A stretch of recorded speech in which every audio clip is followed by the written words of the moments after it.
చెప్పానన్న ఎవరు చెప్పారా? చెప్పకోకుండా సర్ప్రైజ్ చేసింటే బాగుండేది.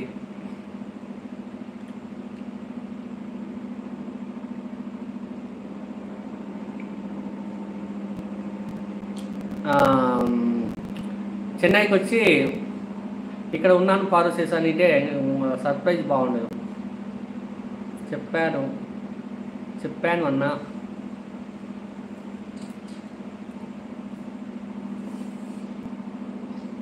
అవునులే నా, చెప్పకపోతే వాళ్ళు వేరే పని మీద వెళ్ళిపోతే అది కూడా కష్టమే. అంటే మనం వెళ్తున్నామని తెలియదు కదా, వాళ్ళు వేరే ప్లాన్ ఉంటుంది. సో మనము వస్తున్నామని చెప్తే వెయిట్ చేస్తారు. మనం ఏం చెప్పకపోతే మళ్ళీ వాళ్ళు ఎక్కడికైనా వెళ్ళొచ్చు కదా, ఛాన్స్ ఉంది. మనం చెప్తే ఇంటి దగ్గర ఉంటారు, లేదంటే మిస్ అయ్యే బాధ ఉంటుంది. అవును, అదే అంటున్నాను నేను కూడా అన్న. లేకుంటే వాళ్ళ ప్లాన్ వేరే ఉంటుంది కదా, ఏదన్నా వర్క్ చేసుకోవడమో లేకుంటే వేరే సాటికి వెళ్ళడమో ఏదో ఒకటి ప్లాన్ చేసుకుంటారు వాళ్ళు. అప్పుడు అంటే కష్టం. అయితే అది ఒక సర్ప్రైజ్గా ఉంటుంది, కానీ మిస్ అయితే కష్టం. అంత దూరం వెళ్ళి మిస్ అయినారంటే కష్టం కదా.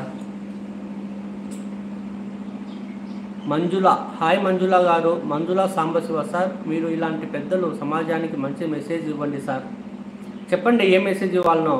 మంజుల సాంబశివ గారు, అయ్యింది భోజనము. Pakodi curry famous in my home. Pakodi కర్రా, వెరైటీగా వింటున్నాను తిరుమలరావు గారు.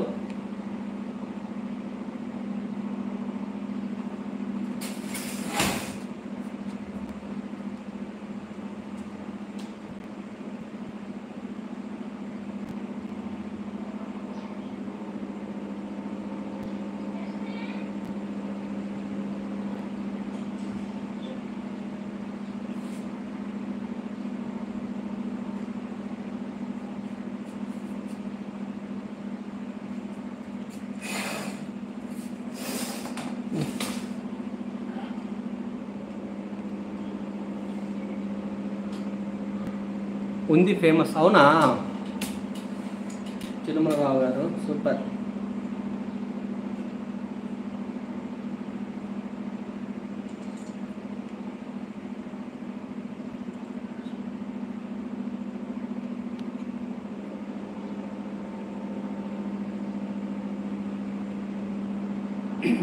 అవును రెడ్డి అన్న.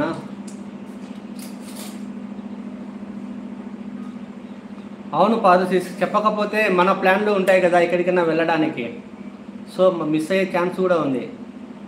యూట్యూబ్ సెర్చ్ చేయండి. చేస్తాను, పకోడీ కర్రీ చేస్తాను. మీకు ఐడియా ఉందా పకోడీ కర్రీ పాదశీస్? Pakodi curry famous in my home.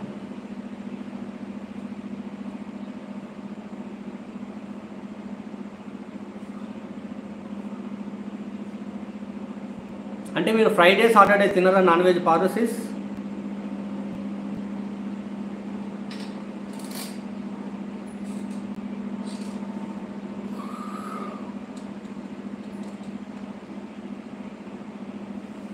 Search చేస్తాను తిరుమలరావు గారు. సార్ యువతరం రకరకాల మార్గంలో నడుస్తున్నది. యువతరానికి మంచి మెసేజ్ ఇవ్వండి సార్ మీకు తెలిసినంతలో. ఓకే, అలానే సాంబశివ గారు, మీ పేరు ఏం పేరు? సాంబశివ గారు, ఏం పేరు మీ పేరు?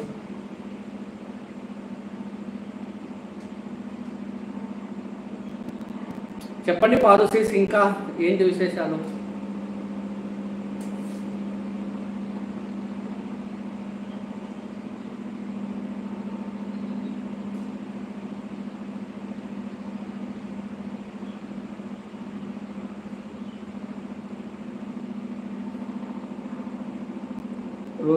రోజు వర్కౌట్ చేయాలి, డిసిప్లిన్ వస్తుంది, ఇంకా చెడు మార్గాలకు వెళ్ళదు. అవును తిరుమలరావు గారు, కరెక్ట్గా చెప్పారు.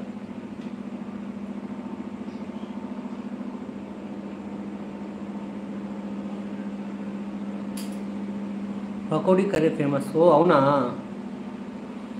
సూపర్. అయితే